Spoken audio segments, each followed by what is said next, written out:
This is Susan Wilbanks with blendedinsight.com. I am a holistic and integrative healing arts practitioner, an intuitive, and an energy healer. In this podcast, I share tips, tools, and suggestions that have helped me along my path in hopes of inspiring and helping you along yours. Let's get started with today's podcast topic. Hello, bright soul. Thank you so much for joining me on another podcast.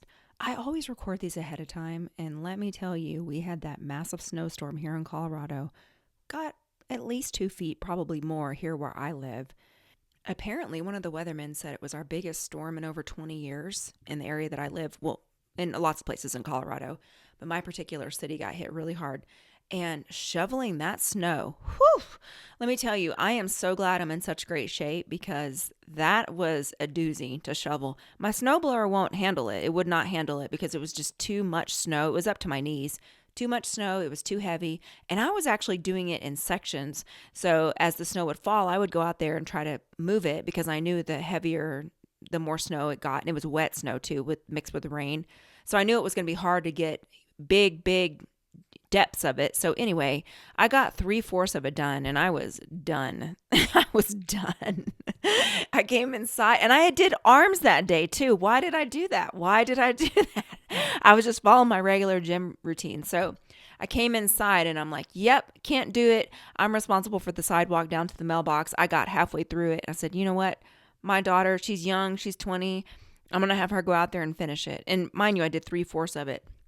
So the snowplow comes through and pushes a bunch of snow in front of our driveway, blocks it. We can't get out. So my daughter's out there. She does the rest of the sidewalk. And then, not all of it. She goes, hey, I can't get all the way down there because our tree is drooping. She could have walked around, but whatever. It was pretty funny. I'm like, I know you just don't want to do it. And I get it. But you're 20 and I'm 47 and I did 3/4 of it. She goes, my back is hurting. Oh my goodness. I go, girl, everybody's back's hurting. Look down the block. Come on. Everybody's back's hurting. Get to it anyway. It's so funny. So then she clears our driveway so that we can actually get out on the road, which was a lot of work. So then I waited 2 days and went out and did the rest of the sidewalk because I'm like, I can't. It was just too much. So anyway, we got through it. And hopefully we don't have another big one like that. I don't know. Ever would be fine with me. I'm so ready for summer, y'all. I am so ready for summer. Tired of the snow, tired of shoveling it, tired of all over the roads. But I will say I'm super grateful that it's all over my backyard because it is insulating that sod and keeping it nice and moist. So I'm so happy for that because I don't want that sod to dry out. I think it's good. So anyway, that's a long introduction to what's going on in my world here in Colorado. And I have to say, thank you so much for all of your reviews, all of your donations, all of your feedback. You brighten my day. I appreciate you so much. And I'm so grateful for all of you who have chosen to join our High Vibe Lightworker tribe over on Patreon. You're always welcome. The link is below in the show notes. And it's also under my business name over on Patreon. So with that said, let's go into this huge topic that's coming up so often, every single week, repetitively. This is a huge one, is past relationships, moving past it. One of the reasons why this is so challenging for us is because we're heart-centered, we're sensitive, and oftentimes you're the one that is the seeker. You're the one that's on this path of consciousness. Oftentimes, we're partnered with people who are not on the path, or they're further along the path.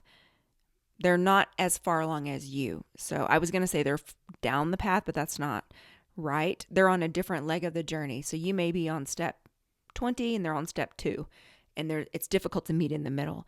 And what I find is that oftentimes, myself included, I used to be this way. I'm not this way anymore. We stay way longer than we should because we don't have the boundaries. We don't have the strength. We're trying to be compassionate and we're looking at someone's potential instead of what they're actually showing us. This is a common pattern. And we're always taking the high road and we're always given the benefit of the doubt. And we're looking at potential instead of behavior. Behavior is a language. Behavior is an absolute language. And so the other piece that I see is people that are so stuck on a past relationship that is dead and gone and they won't move past it, that they keep themselves stagnant and stuck. So I want to talk to you today about ways to shift out of this. Now, I will say this has been a journey for me too. I grew up in a dysfunction junction household. So there was substance abuse, there was emotional unavailability. I kind of raised myself. I'm not even going to lie. I was the baby. My mother favored the boys. That's just the way her generation grew up. Her generation grew up that boys have more value than girls. So I was like the stepchild, basically, whatever. I'm the girl. So and I was the youngest. So I had to do a lot of standing up for myself, learning how to read the room and camouflaging myself, trying to make myself as small as possible so that I wouldn't get the brunt of anything. My brothers beat me up. They physically beat me up. I grew up fighting, like physically fighting. And my mother grew up like that. So she just repeated the patterns. My mother is a good person. She's got a good heart. She just had some issues that she never worked out because it wasn't her job in this lifetime to work it out. It was my job. That's what I came here to do. So I broke all of those patterns. I did not repeat them with my daughter. And I came here to transmute that. So there's things that your soul chose to experience. So I don't sit back and go, oh my God, I was such a victim in how I grew up. And I don't do that because 1, it doesn't serve me. And 2, I'm stronger than that. 3, I'm a grown adult. That happened when I was a child. I have been an adult longer than I was a child. There's a time when what happened to you is not your fault, but it's your responsibility to heal it.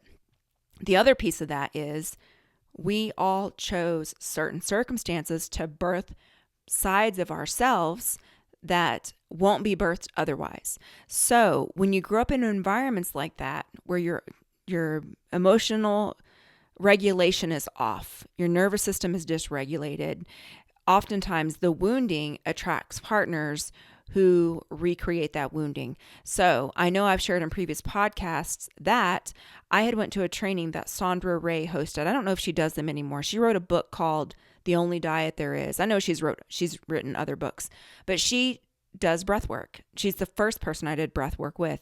And her form, she rebranded it to liberation breathing. It used to be called rebirthing, and then people were getting it confused with sweat lodges and stuff. So I think she rebranded it rebirthing. And I went to this workshop of hers where she had us sit down and write the qualities of your last relationship. The person, whatever the qualities were that person possessed. Oh, they're funny, they're moody, blah, blah, blah. You write them all down. And then she had us review the list and look to see which parent it was most like. And that is the parent that there's wounding there that you need to heal. Now, I've done other podcasts on the mother wound, the father wound. I also have healings on my channel for the mother and father wound. You can search by keyword on my channel and find those. So there's a journey of noticing those patterns and then feeling into your body about what is here now, what can I learn, and how can I shift this? How can I make a new choice? Because it's all about choice.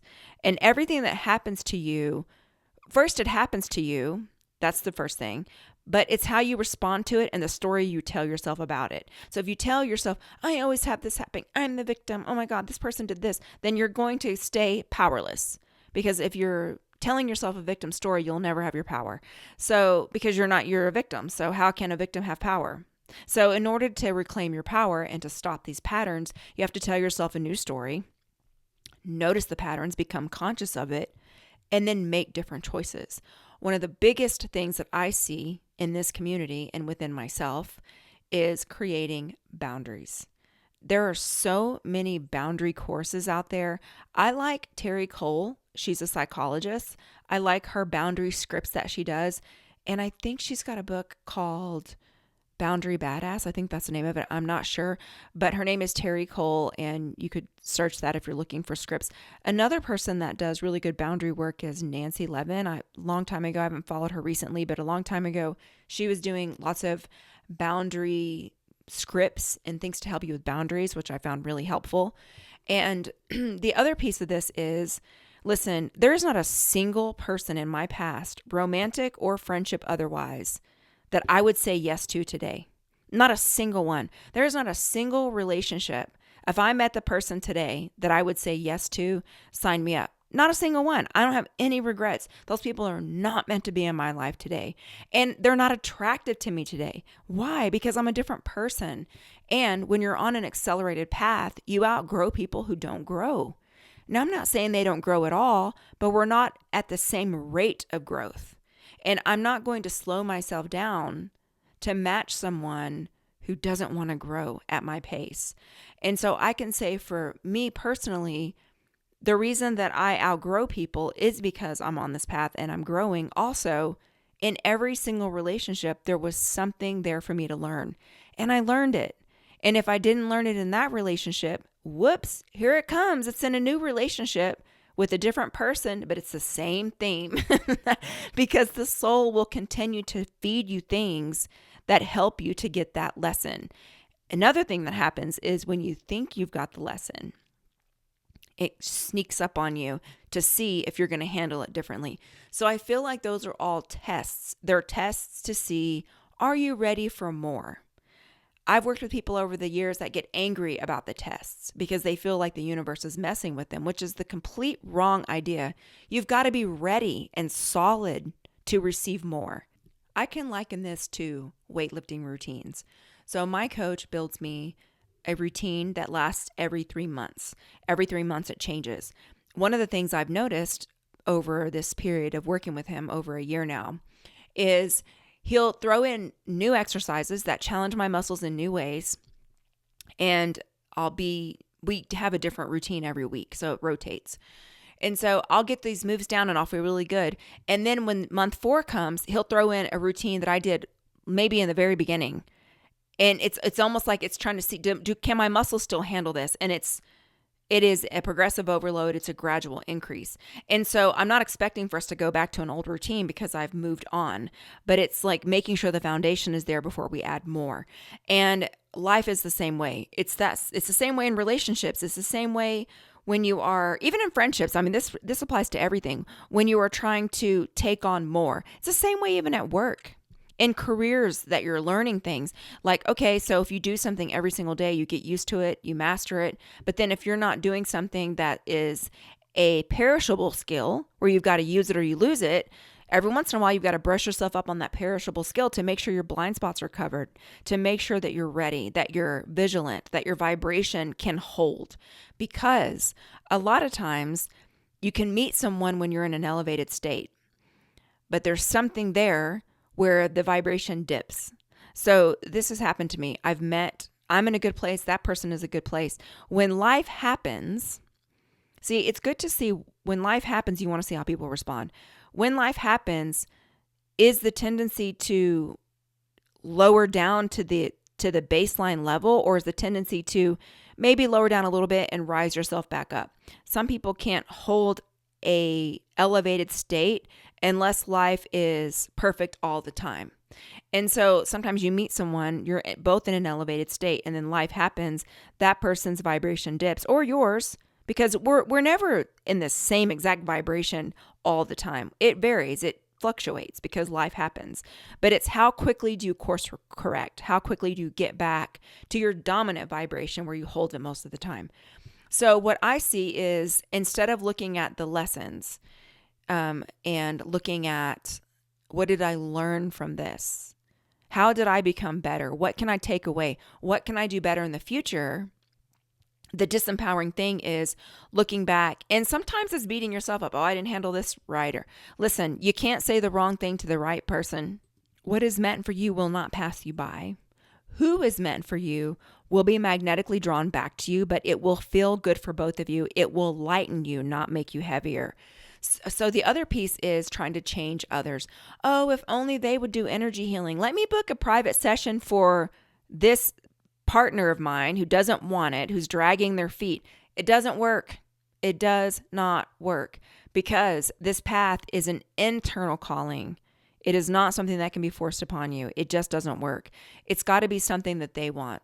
Change is an internal factor. It's a drive. It's a discipline. It's something that you feel compelled to do.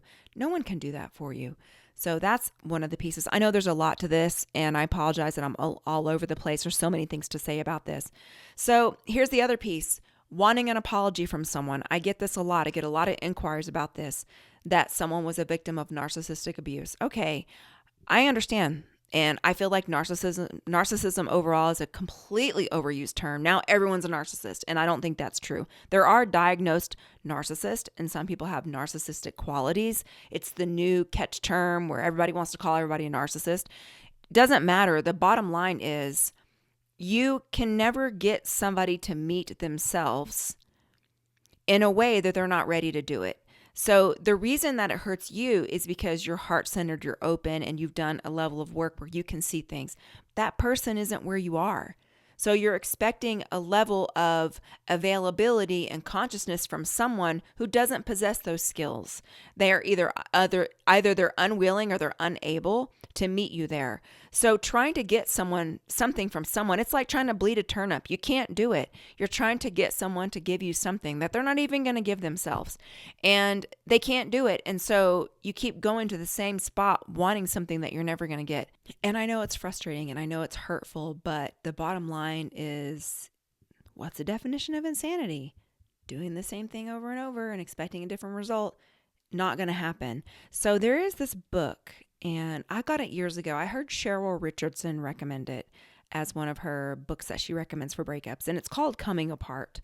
And the author's name is Daphne Rose Kingma, and it is essentially a script. It's kind of like a script, like a step-by-step guide of dissecting the good parts of the relationship, what you learned, and moving on. And she's got questions in there to ask yourself. It's a really good book. It's an easy read if you're drawn to something like that. So that's something that you can do. But the bottom line is that the only common denominator in every single relationship is you. This is your walk. I know we walk it with other people, but the soul is here to experience things, to extract the lessons, to get better, to help others along the way, and to serve. And the bottom line is this person may have been karmically contracted. You guys made an agreement before you came in that you would get in a relationship for a season. There's seasons, reasons, and lifetimes for relationships. It was simply for a season. You came together, you experienced the hurt, you recognized the patterns, you realized it's not for you, you bless and release, and you don't repeat the pattern. I mean, really, it's that simple. And I know we overcomplicate it because our emotions get involved. And the other thing I see people hung up on is they're stuck in the past because they feel like that's the best it's going to get. And you and I both know what's coming is far greater than what's behind you. But you've got to let go of that. You're dragging it along. You're carrying this baggage with you when it's not meant to be. It's just simply not meant to be. Now, I can already feel some people are going to say, well, it's my ex. My ex won't leave me alone. Listen, all my exes always come back. They always try it. They always try it. I can feel it when they're trying to court. They don't ever want to break up. There's always something there. And I get it. Why? Because I'm the generator. I'm the one that's got the light.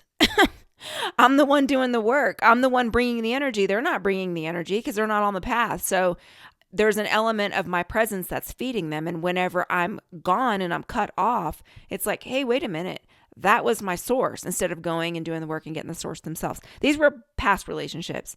I don't do those relationships anymore. I learned my lesson. My relationships don't look the same. Each relationship is different because I'm different and it's a new level. So obviously, if you're physically in danger or being stalked, that's one thing. Get the authorities involved. I'm talking about the emotional and energetic spaces to move yourself into to release this out. So I don't keep contact when a relationship is over. I have to cut that all the way off because I know that there's an element of my energy that's feeding. So I cut it all the way off. And I don't keep pictures. I don't keep items. I don't keep any of that stuff because I'm energetically sensitive. People try to cord me and leak into my energy all the time. I get it from the internet. I get it from people I work with, either consciously or subconsciously. I know that my particular path is a little bit different, so I have to handle things a little bit differently, and I follow my intuition about it. So I'm really good with the cord cutting, setting energetic boundaries, setting, emotional boundaries. I'm not mean about it. I'll just say, listen, this isn't going to work. It's not feeding me. It's not feeding you. The relationship has run its course, and I want you to be happy. I know that I'm not the person for you to be happy with because this is no longer feeding me. It's beginning to drain me. Like I know when that when the alignment is off to where it cannot be realigned. I know that. And guess what? We all know it. You know it deep down inside. We ignore the whispers until they become screams. The goal is to not do that, is to catch it at the whisper phase, address it, bless and release and move on, which I've gotten so much better at.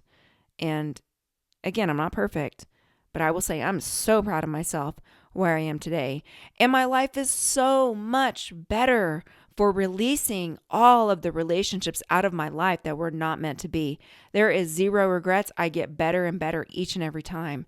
And it allows me to align with new experiences, new people, and to get closer to what is meant for me. You know, there's stepping stones to get there. And when we're on the spiritual path, we have tough lessons to learn. But when we learn them, the reward is so great. So the way that I have moved through all of these relationships is taking personal accountability, staying in character, staying in high integrity, listening to my intuition, and knowing that what's meant for me won't pass me by. Greater days are always ahead. It's not that there's anything wrong with the person. The person's just not right for me. I want someone that's in a similar vibration, that we're aligned, so that we can boost each other, make each other better. Because there is no lonelier place than to be stuck in a relationship with someone that you know is out of alignment.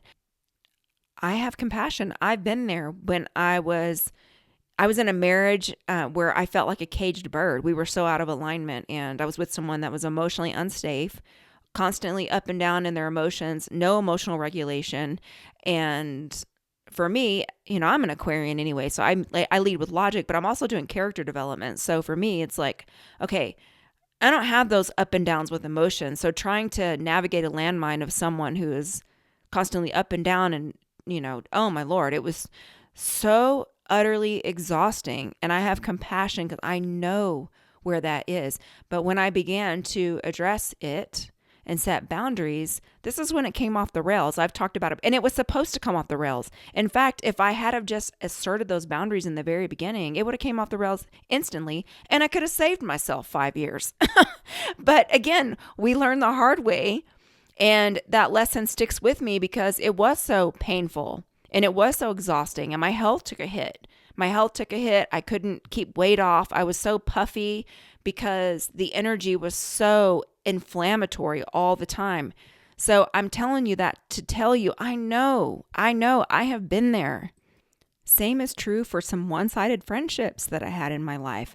I noticed that I had certain friends that would just call me and unload their stuff on me at random times and essentially want me to drop in and do a private session at any moment's notice. And when I had things going on, it was crickets on the other end. There was no reciprocity. I got rid of that. I said, wait a minute. I have a big mission, and I want to be with people who feed me equally, where there is an exchange. There's going to be times where they're more in need or I'm more in need, but our synergistic energy is in enough alignment to where we both feel fulfilled. We both feel nurtured. I no longer am willing to co-create with people who I leave feeling depleted. And I'm definitely not going to partner with someone like that. I've learned my lesson. It was a hard lesson, and I'm grateful that I learned it. And it must have had to have gotten that bad for it to stick with me, because now I don't pick people like that anymore. I've shifted my vibration completely out. And here's the thing. There'll be similar people that come into my awareness, and I feel like it's a test to see, what are you going to do? And I set those boundaries very early on, and then it falls off the rails like it's supposed to. And so I just wanted to reiterate that to let you know that all things are here for you. It's not to you, it's for you. You are more than capable. It is here for an important part of your journey, and you wouldn't be going through it if you couldn't get through it. That's just the thing. You're never, ever given something that you're not capable of handling. I know people don't want to hear that. It's not positive Pollyanna stuff. It is facts, because your soul knows exactly what it's doing. And your soul doesn't have an emotional baggage or connection to it, an emotional response to it. Your soul is just shining brightly like, yeah, we can get through this. We've gotten through other hard things. We're going to get through this, and we can let go of this thing because we have greater things ahead of us. So do the cord cutting, focus on what you learned, How can you do better going forward? Focus your attention on the present moment. What's here for you now? What can you do to move you forward? What are your goals? What are your goals for this next year? And how can you move yourself toward it each and every day? How can you take the very best care of yourself? Is it recommitting that time to your health? Is it recommitting that time to your spiritual practice? Is it recommitting that time to journaling? Is it recommitting that time to cooking healthy meals, resting more? Whatever your body and your soul needs to repair and replenish. And then thinking, what do you really want your life to look like? What are the qualities that you want to experience on a day-to-day basis? What type of people would you like to have in your life? What kind of connections would you like to have in your life? What are your values? See, I value connections that allow me to have freedom, that allow me to feel elevated, that allow me to laugh, to be myself. Because you deserve to have people in your life where you can truly relax, where your nervous system is at rest, where you can truly just relax into who you are. You don't have to walk on eggshells or be around someone that instantly steals your energy. I know, I've been there. So it's focusing your energy ahead and knowing that what's ahead of you is far greater than what's behind you. And stay the course. Maybe it's that you need to learn boundaries. Check out some of those books that I recommended. I've done podcasts on boundaries that pull a little bit of the nuggets from these resources. And you can also search on my podcast for boundaries. And I also have healings. So I've done things to support you as well. And it's from a place of knowingness because I've been there and I know how hard it is. And I can also sit from the other side and say, it's way better on this side. And you can totally do it. And again, nothing that is meant for you will ever pass you by. There's always something to learn. So let's go into a healing. And in this healing, go inside yourself. What is it that you need to learn so that you can release? Even if it's on their end, we're going to cut cords, release and let it go. What is it that you need to learn? And then what is it that you need to do going forward to nourish yourself and move into what is meant for you while maintaining the vibration of what is here for you now in this moment. So you can uncross your arms and legs, focus on your breathing, and I will turn the healing on.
And so it is. That healing took a little bit longer, a lot of betrayal energy that I can feel a lot of people are working through. So the healing lasted a little bit longer to try to get rid of that old energy and to help you to move forward. And also just bathing you in the vibration of love because you are so loved. You are the very essence of love. And if you desire it, you deserve it. Remember, we are all here to learn. It's a short ride. I know it feels agonizing when we're in it, but once you get on the other side, it's like, phew, I learned a lot. And I wouldn't take anything from my journey because I know it all works together perfectly. And if you want to be a part of my high vibe Lightworker tribe over on Patreon, you can follow the link in the show notes. And as always, thank you so much. And I wish you a beautiful week. Take care. Bye-bye.